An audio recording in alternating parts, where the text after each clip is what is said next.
Hi everyone, I'm going to talk to you a little bit about cognitive load theory, its main assumptions and its implications on web design.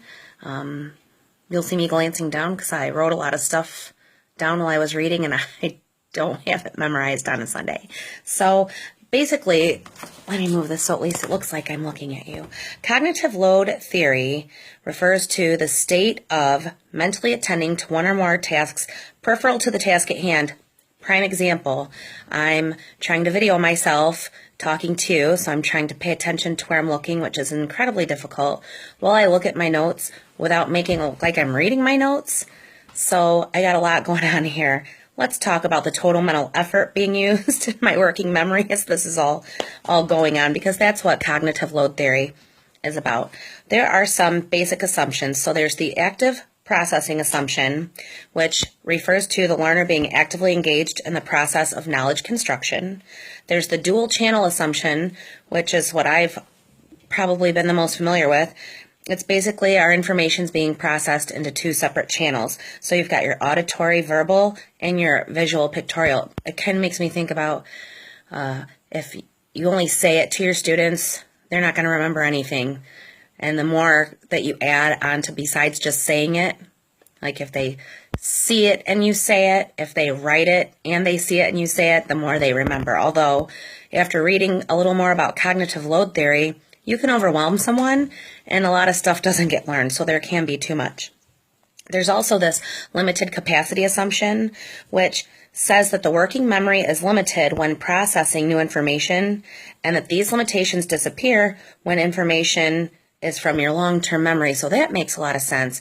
If you're recalling from your long-term memory while you're learning new stuff, there won't be as many distractions. You won't fill up your short-term memory because you won't be relying on some of that.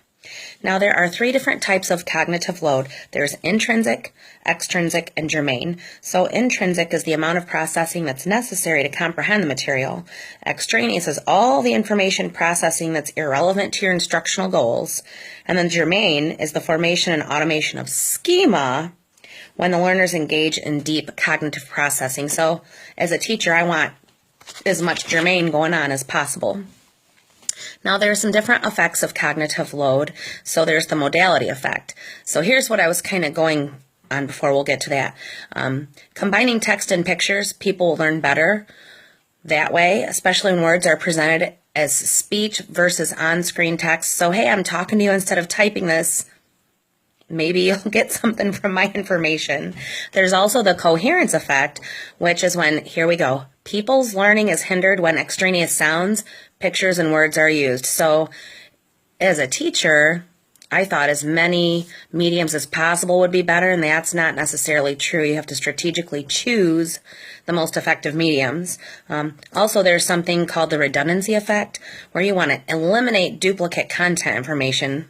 So there again, I'm thinking about this, seeing it, saying it, hearing it, writing it, doing it.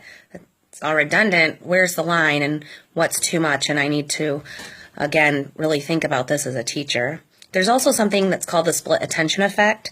So this is when you integrate visual information that is spatially separated. I was thinking about the layouts on the different websites we've been making, and it made me think about trapped white space. So if I had two different pieces of information on a page and there's too much white space in between, that would maybe affect where my user would be going to. So maybe they would only see one side versus the other, and I want them to see everything. I would have to integrate that information.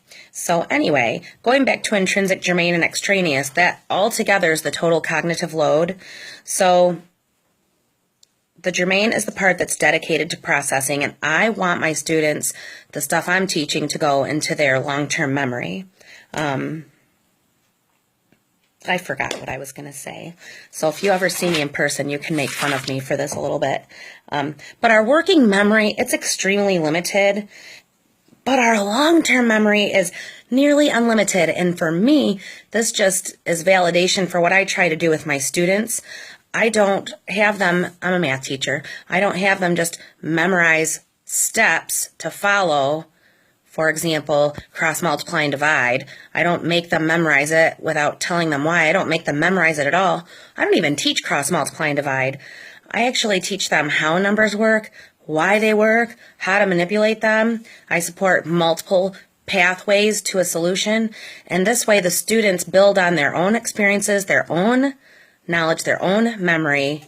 They have an experience they won't forget, and then they have something real to build on. And so that's really what I was thinking about when I was reading about all this. I just feel like I try to do my best. So anyway, I hope you're all surviving the semester at this point, and I'll see you soon. Thanks. Bye.